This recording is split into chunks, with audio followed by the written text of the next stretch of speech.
Okay, guys. So the past few videos, we've been talking about how the Pleistocene age Paleo-Atlantic shorelines of our past could help provide us with a clue to when the Carolina Bays could have been formed.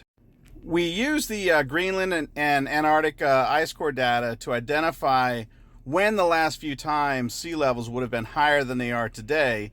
And that put us back to MIS 5E and MIS 11C. So that's between 125,000 years ago and 400,000 years ago. And the time before that would have been around 1 million years ago. And that was much higher. So everything along the East Coast right now has to be younger than 1 million years. But 400,000 years ago, sea levels rose, and then 125,000 years ago, sea levels rose, and we can actually identify where those shorelines would have been on the coast or along the coastal plain today. And we used North Myrtle Beach as an example because we can actually see this process happening right now along that coastline right over there, where the sea levels are now at our current location.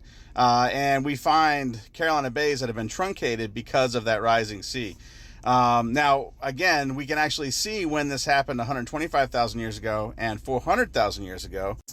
When we apply the colorized USGS LiDAR provided on Cintos.org by Michael Davies. And again, we can see where the red shorelines are. That's the shoreline that occurred 125,000 years ago during the Eemian, when sea levels were roughly 30 feet higher than they are today. The black line up there represents the shoreline of 400,000 years ago, which is the Talbot Formation. But that's around 42 feet above where we are today. So we can identify and we can kind of start putting things into a timeline. And one thing is for certain is that there are no Carolina Bays, in this area at least, below 30 feet. And there's really strong evidence that there was some major erosion taking place between that 30 and 42 feet, where we see some bays that are gone and we see some bays that are heavily eroded.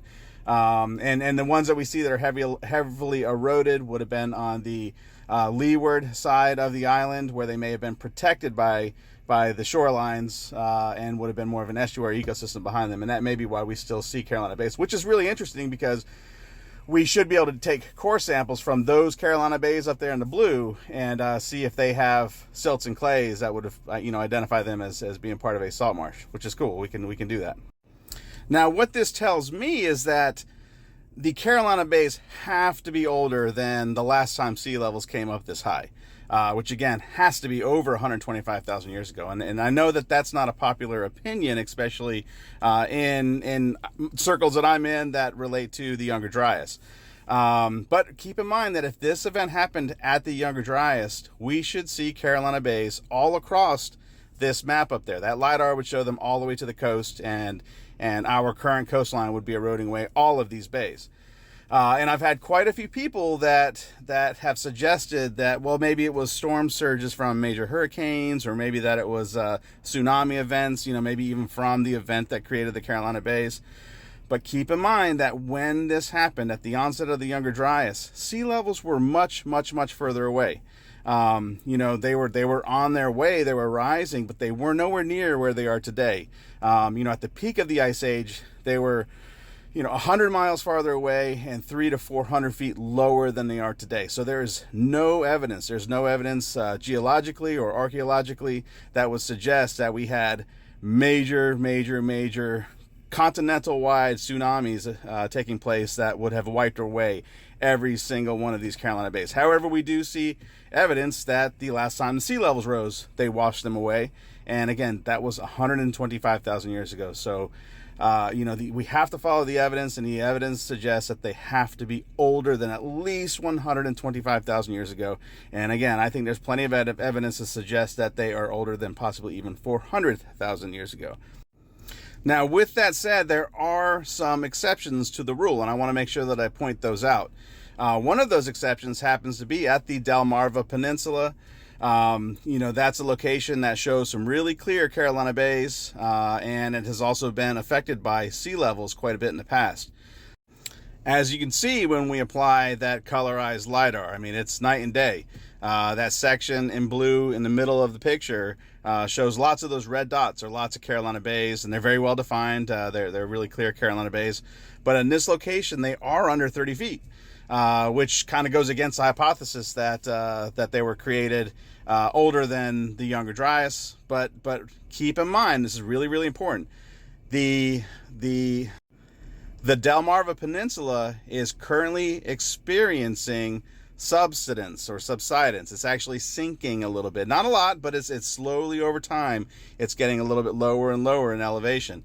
It could have to do with the isostatic rebounds and where we have rising and lowering of continents and things like that. But there is well documented cases of the Delmarva Peninsula slowly subsiding, and that accounts, or that takes care of, why we see Carolina bays below 30 feet in this location.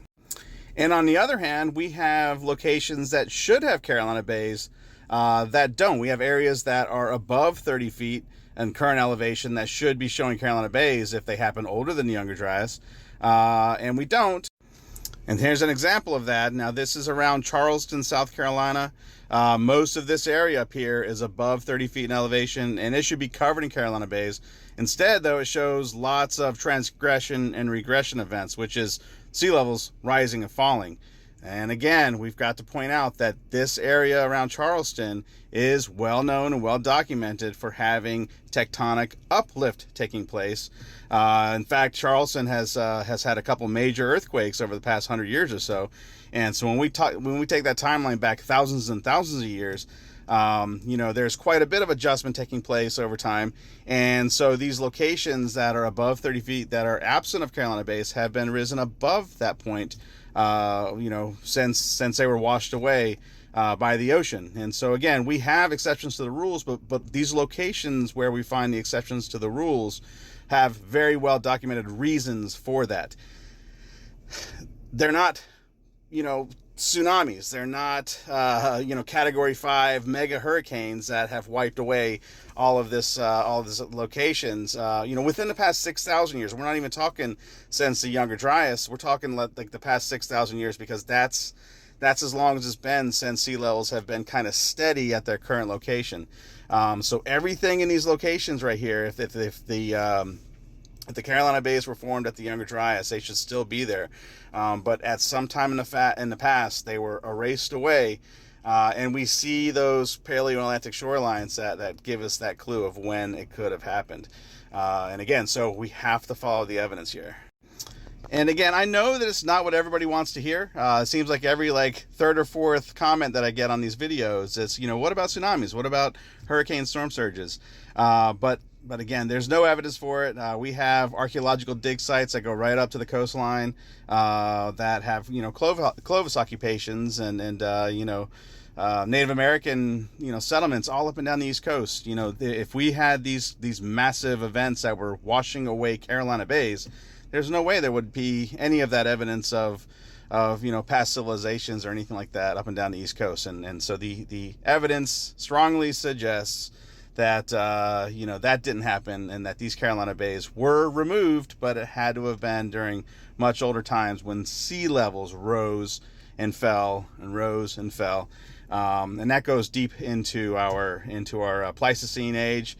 Again, it's somewhere before a million years, but somewhere after, I suggest, 400,000 years. So somewhere between 1 million and 400,000 years, we should be looking for a major impact event. And I'm talking about major. I mean, I'm talking about a really major event that would have created these Carolina bays, and then the only thing that could really get rid of them is sea levels going in and out.